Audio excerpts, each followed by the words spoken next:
тоҷикистон сарзамини хуршедӣ ва як гӯшаи биҳишти рӯи замин аст, ки бо қадами мубораки наврӯз дар ҳама гӯшаву канори он табиат ба гулистон табдил ёфта, бо ҷомаи сабзи худ ба мо зиндагии хуш ва нуру сафоро ҳадя меорад. дар ноҳияи вахши зарбахш низ мардуми сарбаланду меҳнатқарини ин диёр наврӯзи дилафрӯзро бо риояи расму анъанаҳои миллӣ ҷашн мегиранд.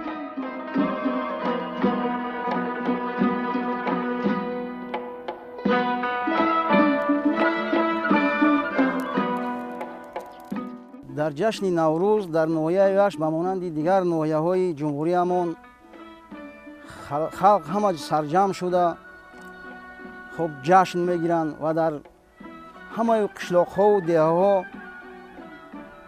мисол хӯрокҳои болаззат мепазанд, аз ҷумла суманак, оши бирида, оши палав, тамоми хӯрокҳои миллие ки дар миллати мо вуҷуд дорад, амонро рӯи дастархон оварда халқро бо ҳам сарҷамъ намуда, рафта аз дашту даманҳо гулҳои наврӯзиву сиягӯш чида оварда ба ҳар дари хонадон гулгардонӣ мекунанд, бо сурудҳо пешниҳод мекунанд ва аз ҳар хонае ба онҳо мисол аз расму усули одати қадима гирифта шириниҳо пешкаш мекунанд.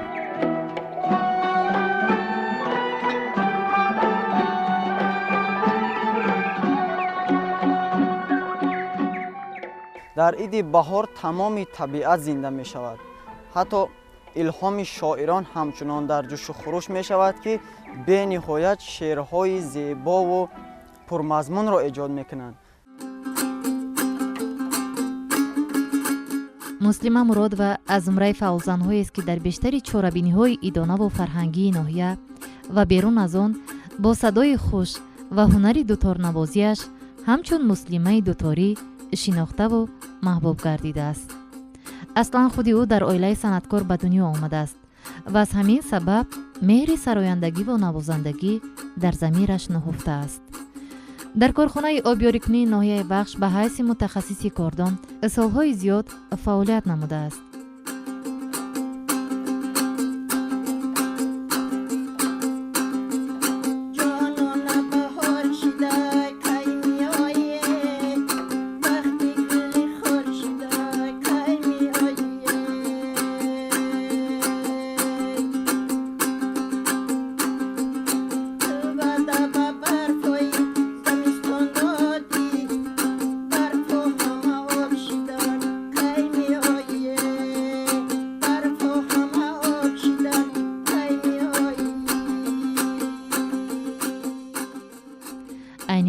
муслима муродова модари 10 фарзанд, 40 набира ва 26 абира мебошад, ки дар ҳалқаи пайвандон давлати пирӣ меронаду дар иҳотаи дӯстону наздикон гоҳ-гоҳе шеъру таронахонӣ ҳам менамояд.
بهار فصل است که گلپوش سبز زدن باد هوای تازه، خواندن بلبلان، چهچه مرغان، آمدن پرشتروکان.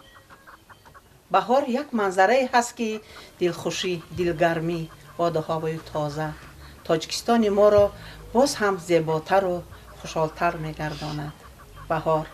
بهار گفته چی را میگوییم؟ سبزدمی را میگوییم، شکفتن گلها را میگوییم، چهچه بلبلان را میگوییم.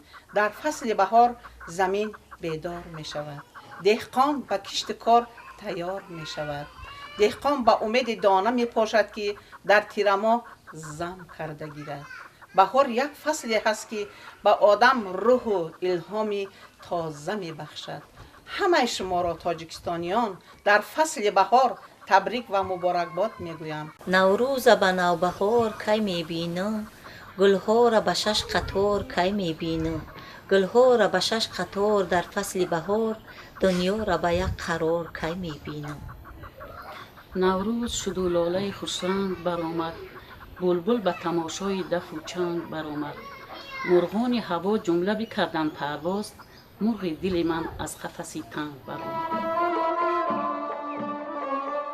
عید نوروز که در همه دور و زمانها از جمله بزرگترین جشنهای مقدس ملی و آیین زندگی سازی مردم به حساب می رود، همچون رمز کارهای بهاری و فیض و برکت سال پیش از همه به کشاورزان نیرو و الهام تازه عطا می کند.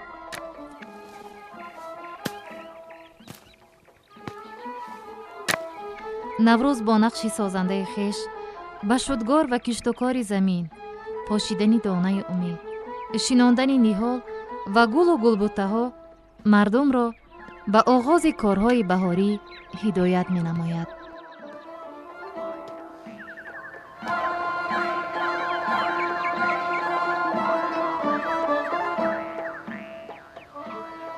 خوش باد و هوای نوبهار ای نوروز، تیاری برای کشت کار ای نوروز.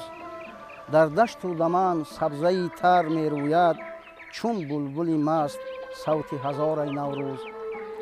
این صحنه تاریخ زی اولاد عجم، رسم و رسوم آری تبار ای نوروز. نوروز عجم جهانی گشت در عالم، بر مردم ما یک افتخار ای نوروز. گلهای چمن رنگابرنگ بشکفته، در دامن کوه و لاله‌زار ای نوروز.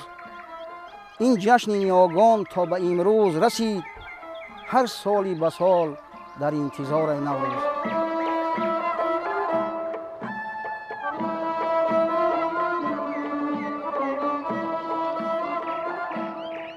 هموطن نوروز آمد بر دیار، هموطن نوروز آمد بر دیار.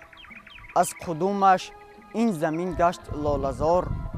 این زمین بر تن قبای نو پوشید، دشت و صحراها بگشته سبززار. کوه و پشته حسن دلارا گرفت، سبزه و سیبرگه ها بینگش خطار. فصل خاص است نوبهار در این دیار، کشوری ما را ببخشد رنگ و بار. چون بهاری تازه دور کن کینه را، جمشیدا بخل و حسد یک سو گذار.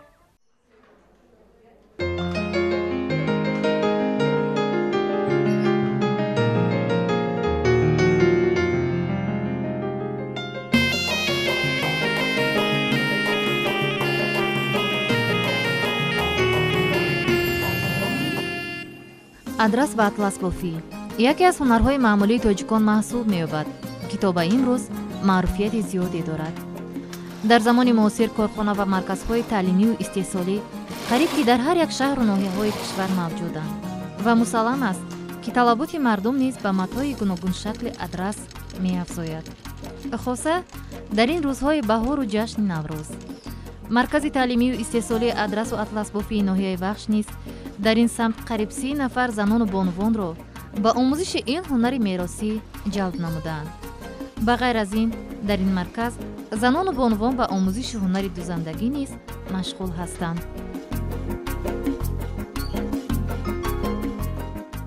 ҳамагон хуб медонем ки соли 2019 бо иқдом пешвои миллат соли рушди деҳот сайёҳӣ ва ҳунарҳои мардумӣ эълон гардид ва дар ин замина айни ҳол ки мо дар ноҳияи Вахш қарор дорем дар дукони таълимию истеҳсолӣ атласу адрасбофӣ ва чуноне ки мебинед ин ҷо як қатор занону бонувон машғули касбомӯзӣ ҳастанд. Дар як тараф ҳунари дузандагӣ меомӯзанд ва дар тарафи дигар бошад атласу адрасбофиро аз худ менамоянд. бонувони зебо, идҳои зебои баҳориро ба шумо муборак мегӯем.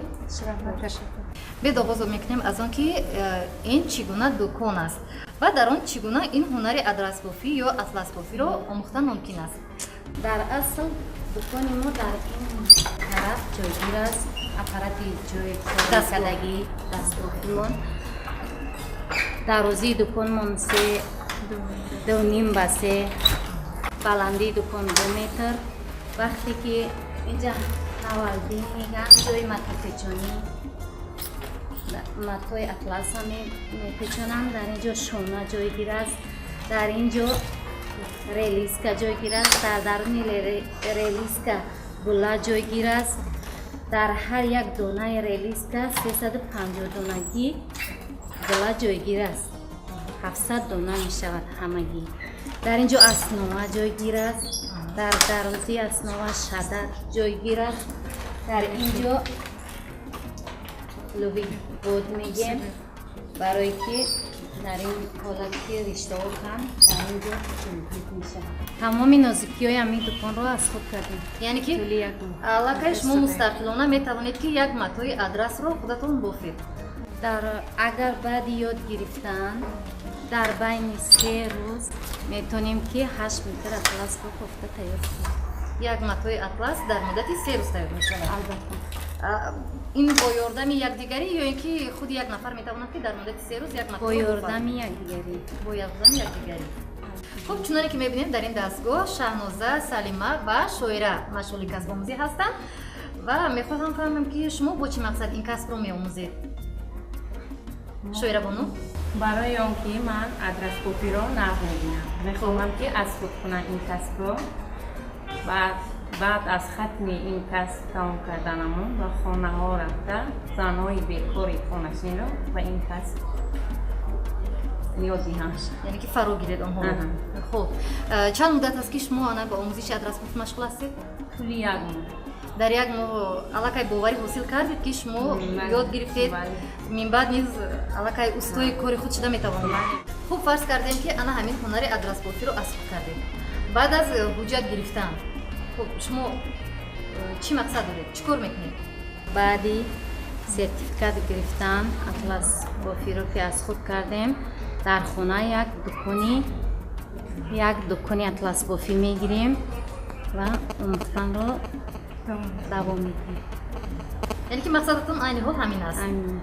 мо ҳамиро вақте ки аз худ кардем духта бароварда ба бозорҳо ба фурӯш мебароем. барои ҳамин мо мехоҳем ки ин касбро аз худ кунем, зеро ки ин воситаи рӯзгузаронӣ занон мешавад. яъне ки ба воситаи омӯзиши ана ҳамин ҳунари адрасбофӣ шумо мехоҳед ки як воситаи рӯзгузаронӣ барои худ пайдо намоед барои пешбурди кору рӯзгори минбаъдаатон.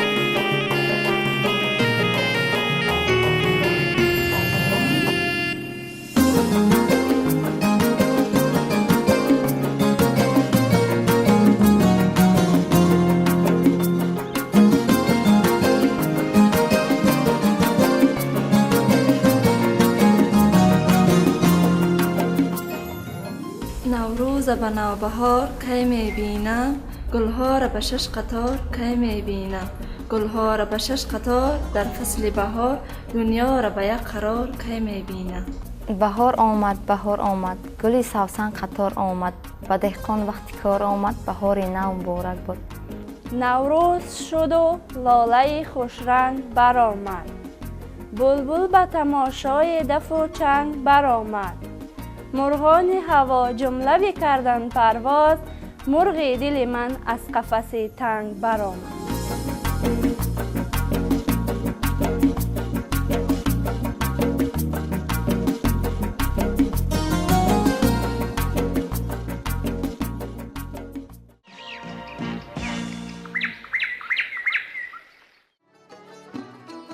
танурсозӣ як нав касби анъанавӣ ва қадимаи мардуми тоҷик маҳсуб меёбад. одатан танурро бо истифода аз хокҳои махсус устоҳое ки нозукиҳои онро медонанд омода менамоянд. усто муҳаммадсолеҳ назаров сокини ҷамоати рӯдакии ноҳияи вахш аст ки ин ҳунарро аз падараш омӯхтаву имрӯзҳо идомадиҳандаи касби авлодӣ мебошад. падарому ҳамун танурҳои худмона худаш рост мекард, ай ҳамун дар хотира мондагиай. ин ҳунара соли 1995 сар кардем каданша. ай ҳамун ҷоеса танур кадесем. мана 4 шогирд бировардем. шогирдомон ҳозир касба ай худ кардагиянд. шогирдо писаром 4 писар дорам, ҳар 4-аш ҳамин ҳунара ай худ карданд. ҳама корам вазминӣ дорад. неки кулолгарӣ бо аки кораш лойкория камтар вазминтарай. дар ҳамин ноҳия ки кулолгар набуд, ҳамин касбамо қапидем. ба гуфтаи усто муҳаммадсолеҳ, ҳангоми лой шӯридан барои мустаҳкам шудан ва накафидани девораи танур ба он ками пашми чорво илова менамоянд. аки пашм хуш кардан амиқаки вай то ҳамун соҳибаш бурдана нашканад гуфта. баъди мустаҳкам биёя. баъди алов кардӣ ӯ пашм месӯза, нобуд мешава, мерава. ҳамун хоки лои тоза мемонад. ира аки нозукиш амиқае ки ира 24 соат 1 сутка 1.5 сутка алови паст қатӣ пухтан дар кор. ин хоки кулола мепазӣ. хеле кӯзаву лаганду амёра мепазанд.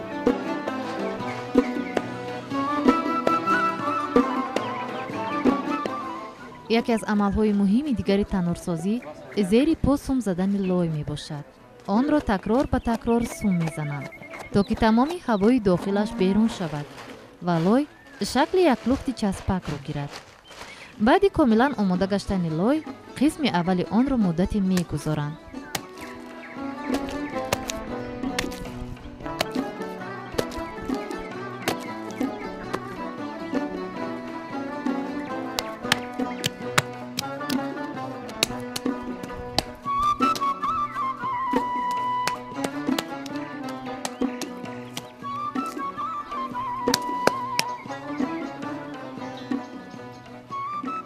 ҳамин тавр қисмҳои минбаъдаи танурро низ омода намуда танурро хушк мекунанд.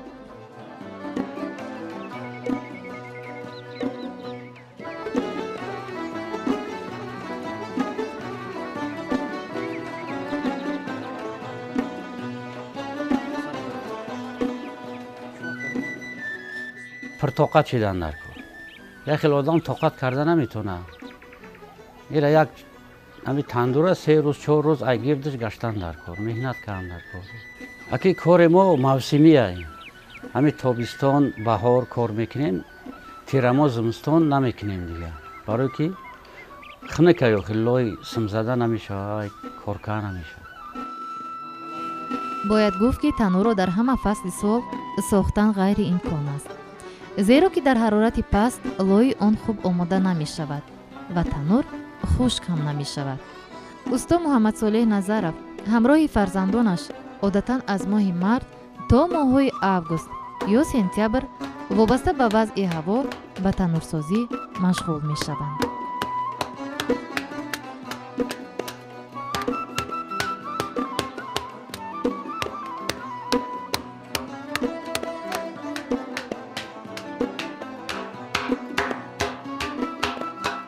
аки 3 рӯз дар рост мешаваю, баъд қоқшавӣ як 10 рӯз 15 рӯзда баъд қоқ мешавад, тайёр мешавад. танур вобаста ба сифат, маҳорати усто ва тарзи истифода бурданаш то 10-15 сол хизмат мекунад. танурҳои усто муҳаммадсолеҳ дар ноҳияи вахш ва берун аз он харидорони зиёде доранд, зеро онҳо воқеан ҳам бо сифати хуб сохта мешаванд. халқи тоҷикистона ба наврӯз табрик мекунам. хонаҳошон пурраи нозу неъмат бошад, умри дарозшон тия, тани саҳатшон тия.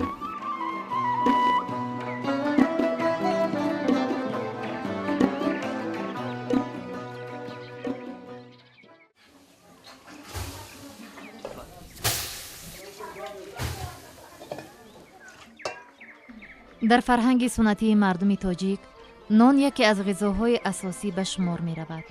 арзиши гиромидошти нон ба ҷое расидааст ки онро мардум як нав ғизои муқаддас меҳисобанд ва эҳтиром мекунанд. дар ҷашну маросимҳои анъанавӣ рӯи дастурхон пеш аз ҳама нон гузошта мешавад. бонувоне ки барои иштирок ба тӯю маъракаҳо даъват мешаванд бо худ нон мебаранд. агар ба хонаи тоҷик меҳмон ояд, ҳатман рӯи дастурхон пеши ӯ аввал нон мегузоранд.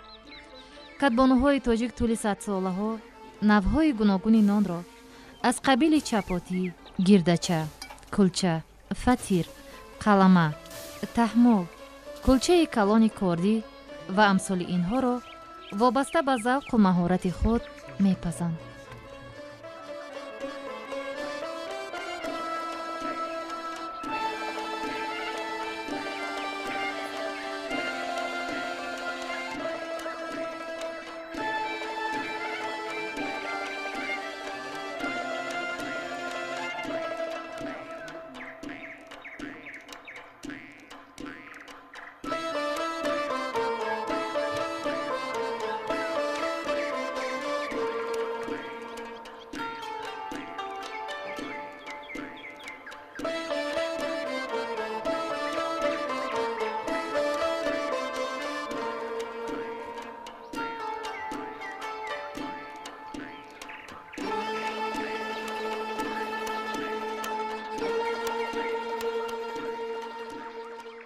ривоят мекунанд ки дар замонҳои қадим подшоҳе ба надимону вазиронаш супориш медиҳад то хушбӯйтарин бӯйро назди ӯ ҳозир намоянд. вазирону надимон чандин хушбӯйҳоро мекобанд, меҷӯянд ва назди подшоҳ мебаранд. подшоҳ ҳеҷ қабул намедорад ва вазирону надимон билохира назди як донишманди хиратмандӣ мераванд. он донишманди пир ба онҳо маслиҳат медиҳанд ки назди подшоҳ нони гармро баранд ва надимони подшоҳ низ ҳамин тавр амал мекунанд. назди подшоҳ нони гармро мебаранд. бӯи хуши нони гарм ба подшоҳ бисёр писанд меояд ва подшоҳ мегӯяд ки воқеан ҳам хушбӯйтарин бӯй дар ҷаҳон ин бӯи нон аст. дар ҳақиқат ҳам нон беҳтарин неъмат аст ва нонҳои пухтаи апай сафармо низ ин лаҳза бо бӯи хушаш ки ба машом мерасад маълум аст ки хеле бомазза, хушбӯй, лазиз аст. ташаккур апай сафармо барои чунин нонҳои бомаззаву хушбӯю хушлаззат.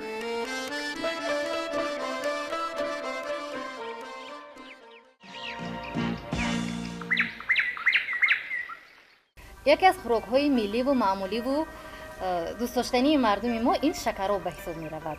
шакароб дар маҳалҳову минтақаҳои гуногуни кишварам ба тарзҳои гуногун ва хос тайёр карда мешавад. ва айни ҳол шакаробро барои мо чамангул кулобӣ ва омода менамоянд ва мехостем фаҳмем ки шакароби чамангул бо кадом тарз омода мешавад ва он аз кадом маҳсулотҳо иборат аст.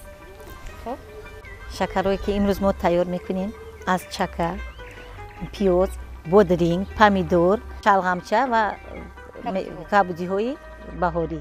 маъмулӣ аст ки бештар бо фатир омода мекунанд ва имрӯз мо бо кулча тайёр мекунем. яъне ки мумкин аст ки бо кулча ҳам мо шакаробро омода намоем. хоб оғоз мекунем аз ба фикрам чака. аҷа чака камтар обу арарақ мекунем, камтар намак мепошем.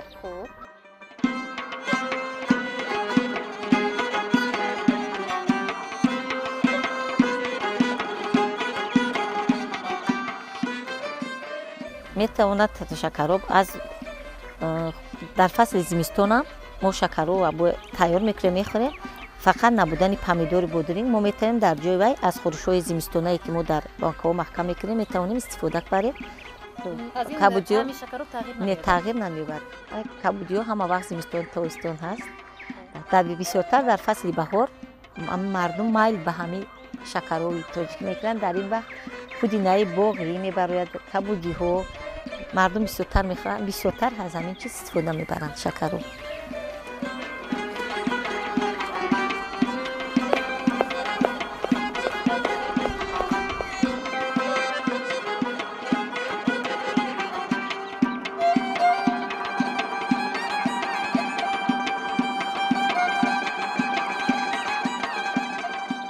اون چیزی که من تیار میکنم هر دخترک چای من از زوده همین چی اوقات ملی که من تیار میکنم با خوبی میبره. مثلا قروتو، آش پالو، دالدا، آش توپا، آش بریده، همه چیزها رو تیار کردم میتوانم تیار کنم.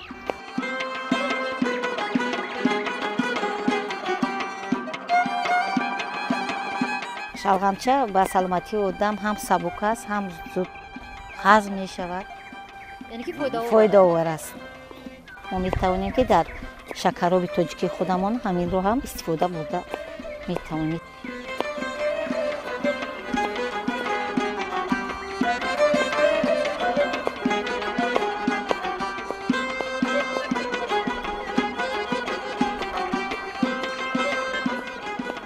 و من بیشترم فصل بهار مقبول است.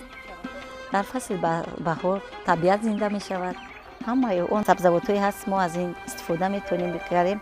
بگذار در زمستان نباشد با فکر من در بهار میوه مزه همه این دیگر است.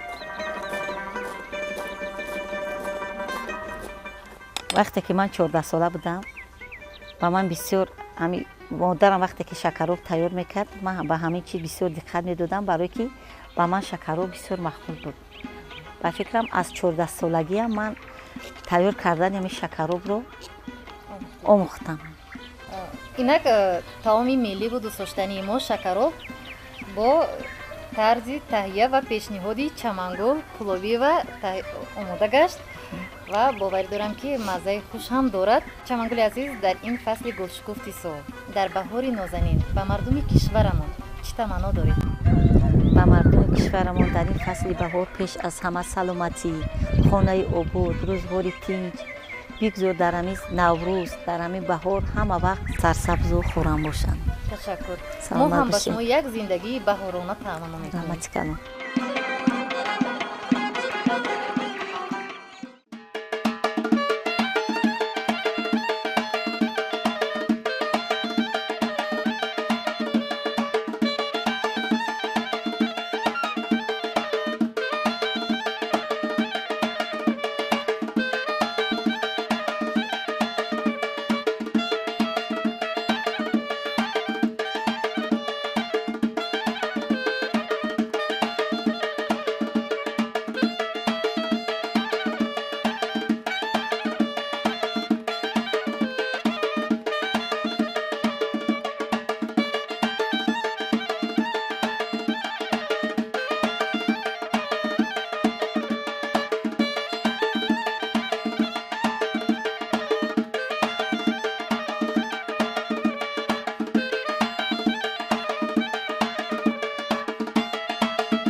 با در نظر داشت اعلان گردیدنی سال 2019 همچون سال رشد دهات، سیاحی و هنرهای مردمی، یکی از بانوان هنرمند این ناحیه امیده محمد جان و به 40 نفر زنان و دختران گرد و اطراف محله هنری بافندگی می آموزاند. امیده محمد جان به خوب می داند که هنر تنها زحمت و صبر را طلب می کند و هنرمند را به جای می رساند. عید زیبای بهار و نوروز را باشد با جمع این گلرخان هنرمند چون مژده نیکی سر سال و پیوند دل و دیده ها و آغاز روزگار آباد و سازنده ارزیابی میکنند.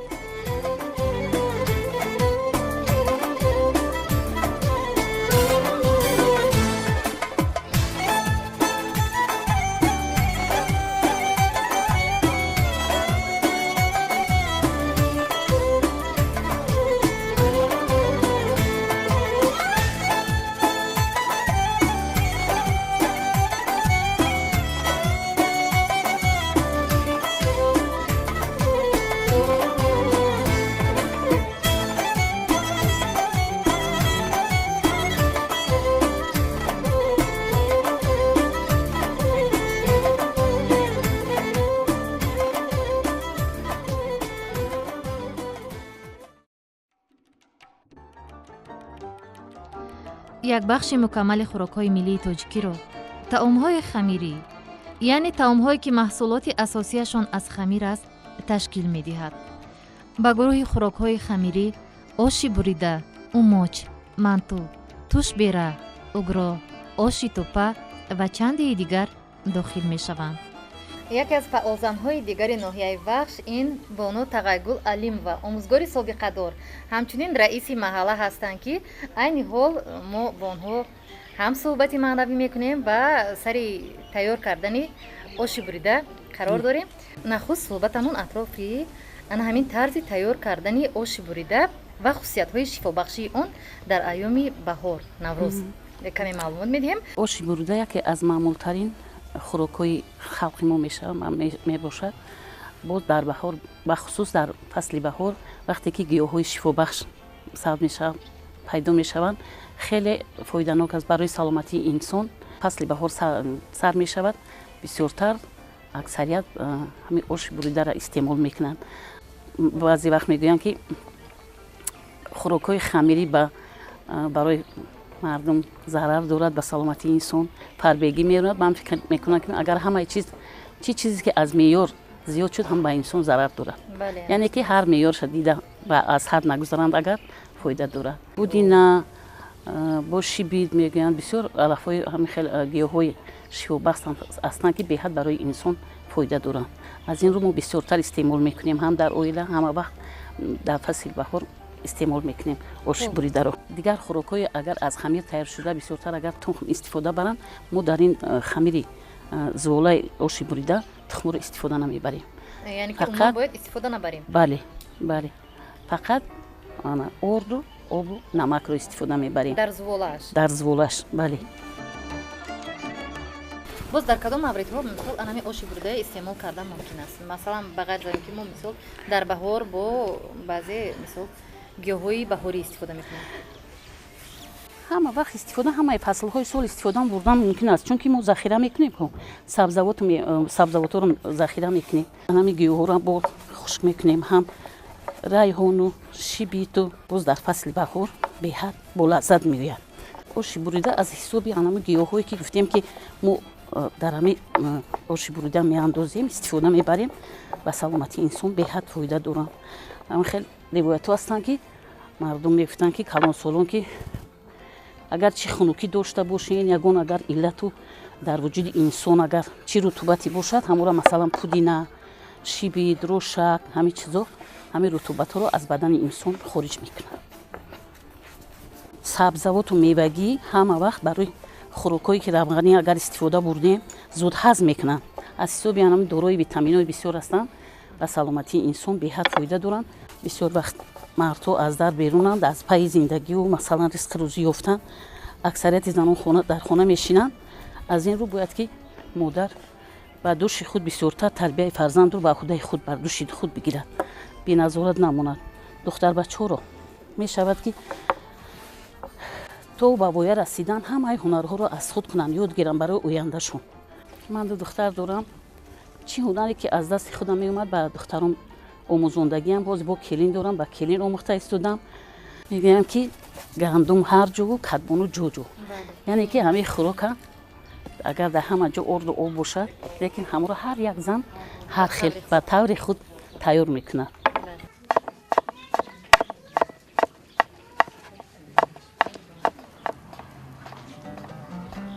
оши бурида таомест ки онро дар тамоми минтақаҳои ҷумҳурӣ омода менамоянд. дар тунук кардану борик буридани оши бурида маҳорати баланди катбонугӣ лозим аст. дар ин хусус ҳатто миёни занҳо мусобиқаҳо мавҷуд аст. инчунин солҳои пеш духтаронро аз усули оши бурида ба ҳайзи келин интихоб менамуданд. ҳатто шарт мегузоштанд ки арӯс бояд баробари қадди худаш оши бурида омода карда тавонад.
яке аз бонувони ҳунарманди дигари ноҳияи вахш, сокини ҷамоати машъал мақсад қарахонова мебошад, ки бо ҳунари гилембофиаш аллакай шинохтаву маъруф гардидааст. гилемҳои бофтаи ӯ дар бозори истеҳсолӣ харидорони зиёде доранд ва тавре ки худи ӯ иброз намуд, барои тайёр намудани як гилем дар ҳамдастӣ бо аҳли оила ба онҳо 5-6 рӯз лозим меояд. ин бонуи ҳунар ба ғайр аз ҳунари гилембофӣ дар духтани қуроғдӯзӣ, гулдӯзию ҷомадӯзӣ, бофтани жемперу ҷуробҳои пашмин, тоқидӯзӣ, курпачадӯзӣ низ чирадаст аст. мақсад қарахонова ин ҳунарҳои аҷдодиро аз модар омӯхтаасту имрӯз мекӯшад ки фарзандонашро ҳам ба омӯзиши ҳунарҳои миллӣ равона намояд.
نوروز عجم جشن جهان گشت مبارک. پندار دل پیر و جوان گشت مبارک. از ملک عجم سیر جهان گشت مبارک. مهمان عزیز دیگران گشت مبارک. در دفتر صحرا خطی شد گور غزل شد. دهقان به زمین بیت فشان گشت مبارک. در چوک گریبانی صنم شد گل نوروز. بختاور گلهای جهان گشت مبارک. نوروز عجم صفای دلها هستی. نوروز تمام سال با ما هستی.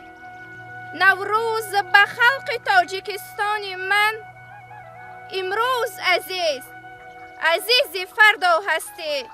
بهارا هستی تو افتخار است. خدومت طب دل را سازگار است. دلم فریاد دارد از سر شب. بهار است و بهار است و بهار است. نوروز بیا با تو قرین است بهار. بی تو به کنار من نمی آید یار. سر تا سر این جهان تو را پزمان است. اندر همه کار ما ببخشا تو برار. نوروز که چون رمزی پیوندی ازلی طبیعت با انسان ارزیابی گردیده است، واقعا هم بر روح و جان انسانها گردش گوارای را پدید می آورد. و مسلم است که در این فصل گلشکفت سال گرد خوان نوروزی به هم آمدن و با بزم شعر و سرود دلخوشی نمودن یکی از سنت‌های این جشن زیبا محسوب می‌یابد. استقبال رسم و آیین‌های اجدادی، احیای رشد هنرهای مردمی در ناحیه وخش نیز افاده‌گر پیام وحدت و محبت، پاکی و صداقت و بیداری و زحمت به این عید زندگی ساز یعنی نوروز بین المللی ما تاجیکان بود و مژده از پیک و پیروزی‌های سال.